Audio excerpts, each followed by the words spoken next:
Hi, I'm Talia from Little House on Laurel. Today I am working on making blueberry jam, and this is a low sugar blueberry jam. I found a really amazing pectin called Pamora pectin that you can use when you're making something that isn't using a lot of sugar. So for this recipe, I will be using honey. And I'm gonna show you how to make the jam, and then you can freeze it if you'd like. I'm also gonna show you how I can it so that you can keep it on the shelf.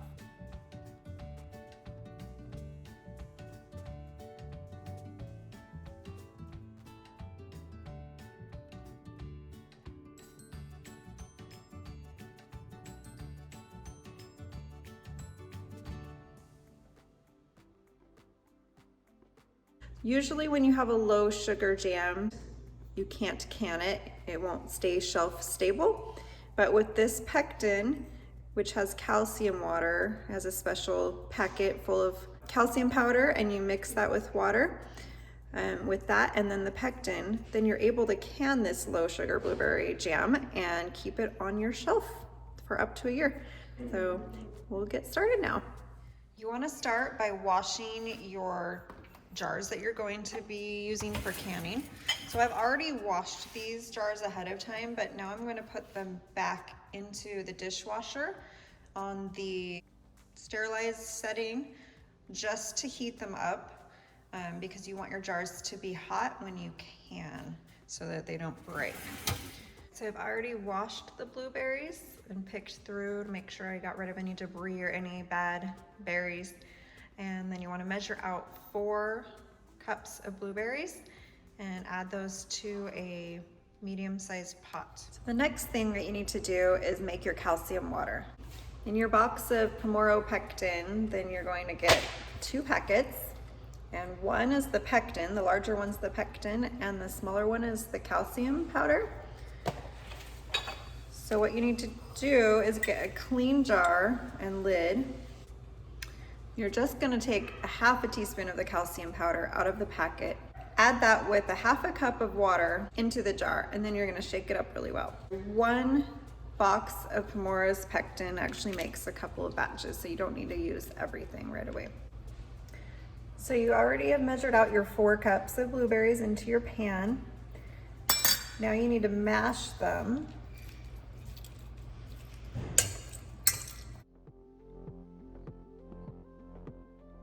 There's still some whole berries in there, but that's okay. It'll have a chance to cook down. So now I'm gonna add half a cup of lemon juice. This helps add acidity so that it'll stay safe when it's canned, as well as it helps preserve the color of the berries. Now we're gonna add in 2 teaspoons of the calcium water that we prepared in this jar.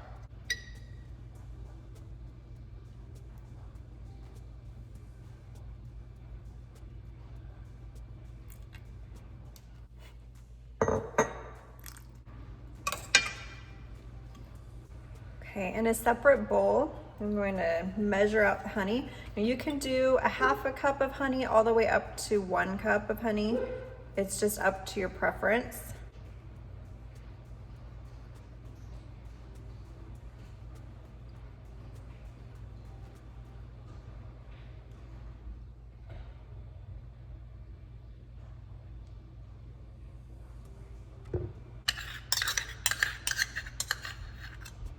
Now it's time to add the pectin powder. You're gonna add 2 teaspoons of pectin. You could choose to use regular sugar instead of honey, and if you're doing that, you would add 3/4 cup to 2 cups of sugar. Okay, so here's my 2 teaspoons of pectin. I'm gonna mix that thoroughly.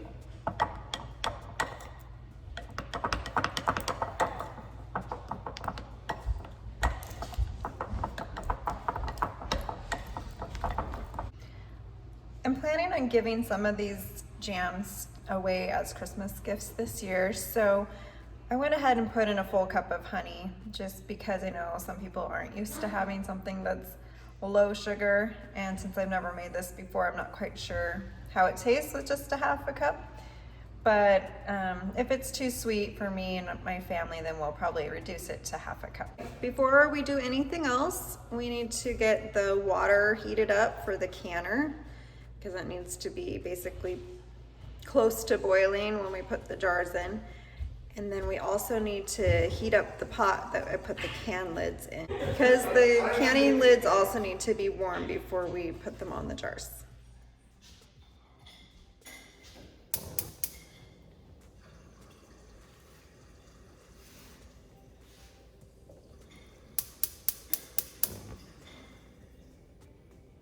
Okay, so now it's time to bring the fruit to a boil. So I'm going to turn that burner to high heat.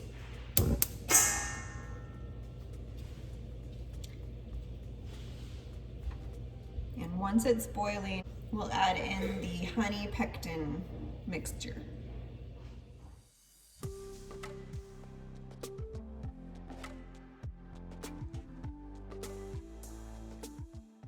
Now that the fruit mixture has come to a boil, I'm going to add in the honey pectin mixture.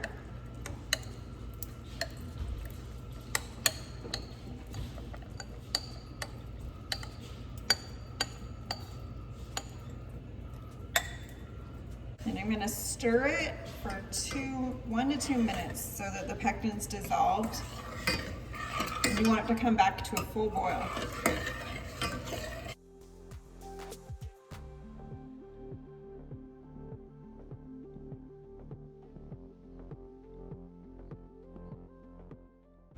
All right, it's back to a rolling boil. So I'm going to turn it off and take it off the heat. It's time to fill the jars. You want one of these nice wide canning funnels. It'll make it really easy to pour the mixture into your jars. And you're gonna pour it until it's 1/4 inch from the top of the jar.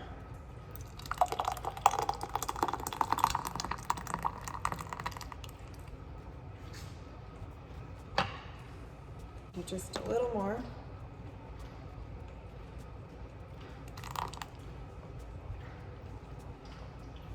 All right. Then you're gonna wipe the rims clean. If you don't wipe them clean, then if there's anything on it, it can interfere with the jar sealing.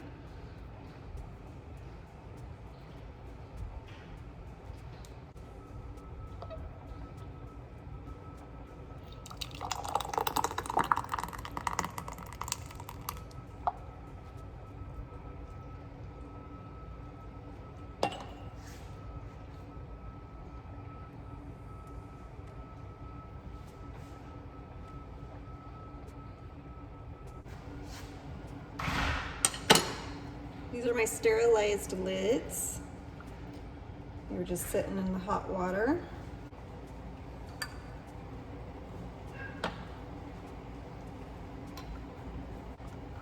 Then you're going to screw on the ring nice and tight. And then they're ready to go into the water bath canner. Okay, you want your water bath canner to be just about boiling when you put the jars in. So we'll start cooking right away. You'll want one of these jar grabbers. And it's really easy to grab the jars like this. And then you're gonna lift it down into the water, and this is how you'll get them out too. Obviously, when it's burning, boiling hot, you need something besides your hands to get your jars out. So my water bath canner fits 7 jars. This recipe only made 4 of the pint sized.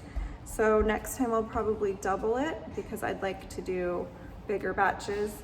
And if I double it, I should be able to do 6 of the pint sized and then 1 quart sized. All right, so you bring your rack up so it's easier to put your jars in.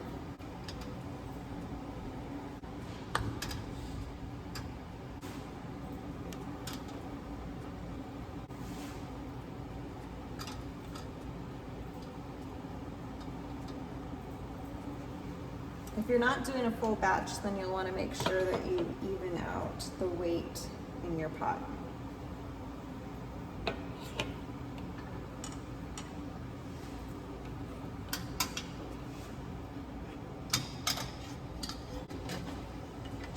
With these little pint-sized jars, they kind of float towards where they can fit through the holes of the rack, and that's not good because you don't want them to touch the bottom of the pot. So make sure that you move them back so that they're not touching the rack.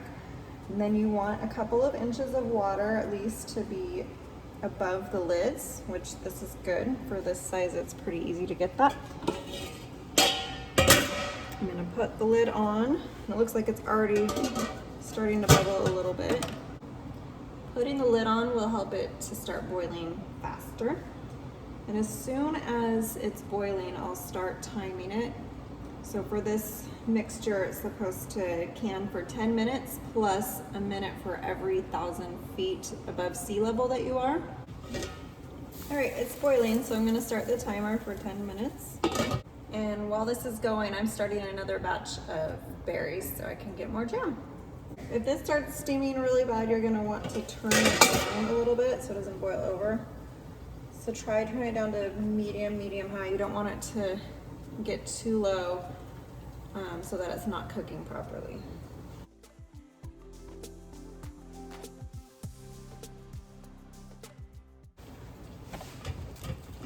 Turn this down.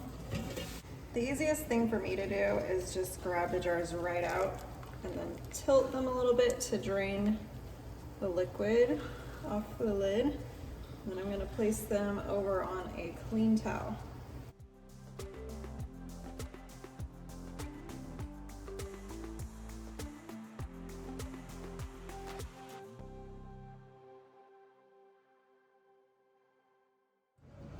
All right, so now your jars should be resting on the towel that you put them on, and you should hear some pops. That's the lid sealing. So that can be anywhere from a couple of minutes to all the way up to 12 to 24 hours. So you want to keep your jars on the towel, don't move them for 12 to 24 hours, just to give them a chance to seal. Sometimes they seal a little later. And after the 12 to 24 hours, you're welcome to move them and label them, put them on your pantry shelf, or eat them. Thank you for watching this video. If you liked my video, please like it and subscribe to my channel. I'll see you next time.